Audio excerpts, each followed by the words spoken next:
A segunda carta de Paulo aos Tessalonicenses. Não muito tempo após Paulo ter escrito a primeira carta aos Tessalonicenses, ele recebeu um relato sobre os cristãos de Tessalônica, e que os problemas que ele havia abordado naquela carta não só continuaram como tinham piorado. As perseguições se intensificaram e os cristãos tessalonicenses estavam confusos e assustados a respeito da volta de Jesus. Então Paulo enviou essa breve carta que foi planejada para 3 sessões e abordava os 3 problemas dessa igreja. Primeiro, Paulo oferece uma esperança no meio da perseguição contínua. Em seguida, ele oferece clareza sobre a chegada do dia do Senhor.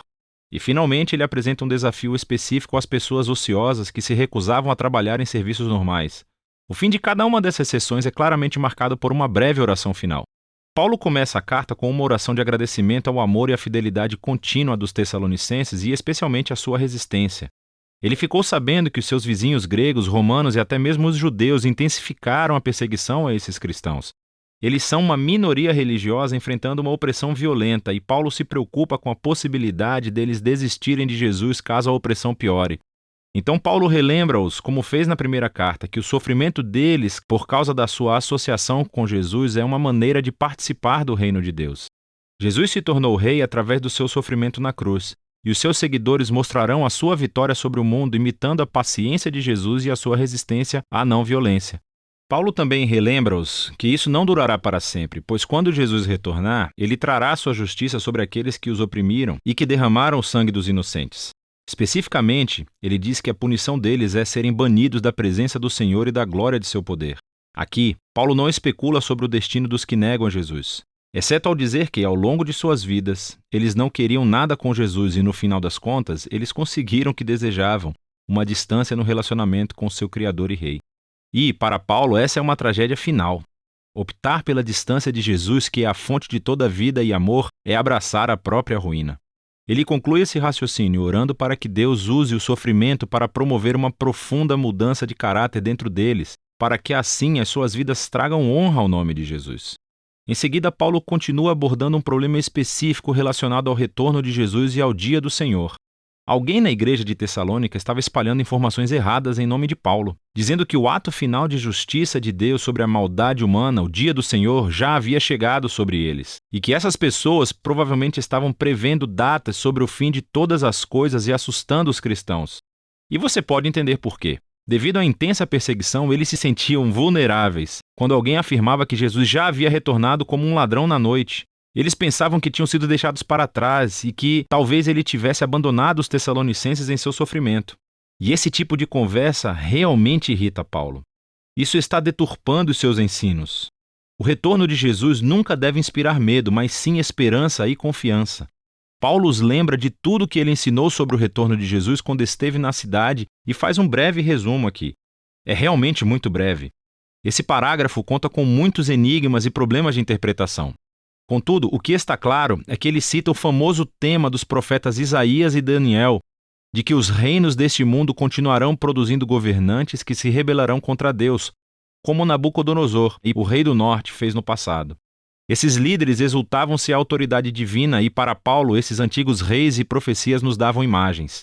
Eles estabeleceram um padrão que ele viu se concretizar nos impérios romanos durante a sua própria vida, com Calígula e Nero, e ele previa que isso fosse se repetir. Essa história culminaria com um governante rebelde fortalecido pelo próprio mal.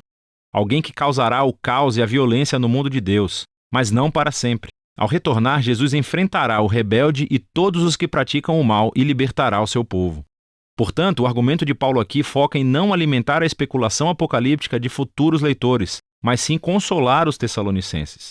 Ele recorda os ensinos de Jesus em Marcos capítulo 13, que dizem que os eventos antecedentes ao retorno de Jesus serão muito públicos e óbvios. Sendo assim, eles não precisam temer ou se preocupar em serem deixados para trás, mas precisam permanecer fiéis até que Jesus venha salvá-los.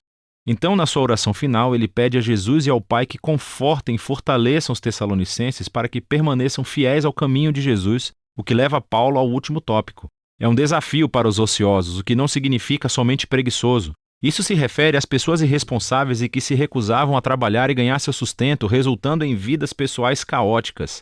Realmente, Paulo já havia abordado esse problema em sua primeira carta e parece que tinha piorado. Agora, nós não sabemos com certeza o motivo por que algumas dessas pessoas dessa igreja se recusavam a trabalhar.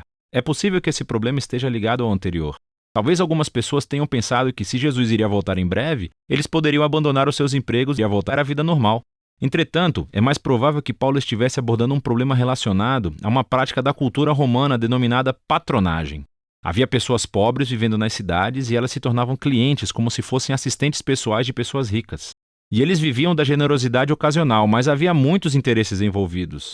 Às vezes isso envolvia os clientes no modo de vida moralmente corrupto do seu patrono, para não mencionar que isso gerava uma renda imprevisível. É a isso que Paulo parece se referir quando diz que essas pessoas levam uma vida desordenada. Elas não estão trabalhando, estão se metendo na vida dos outros. Paulo relembra-os de um exemplo que ele deu quando estava com eles. Ele não pediu pelo seu dinheiro. Ele tinha um trabalho manual e pôde ganhar seu próprio sustento, para que pudesse servir aos Tessalonicenses de graça. Ele diz que isso é o ideal.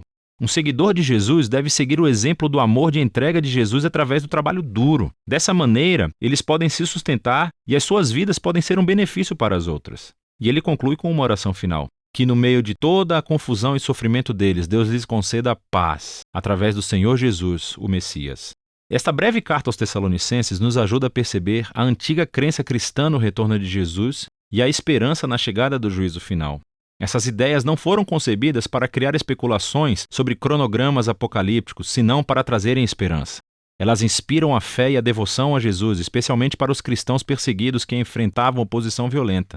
E assim, para as próximas gerações de cristãos, estando eles sob perseguição ou não, essa carta nos lembra de que aquilo em que você coloca a sua esperança molda a vida que você vive. E é disso que se trata a segunda carta aos Tessalonicenses.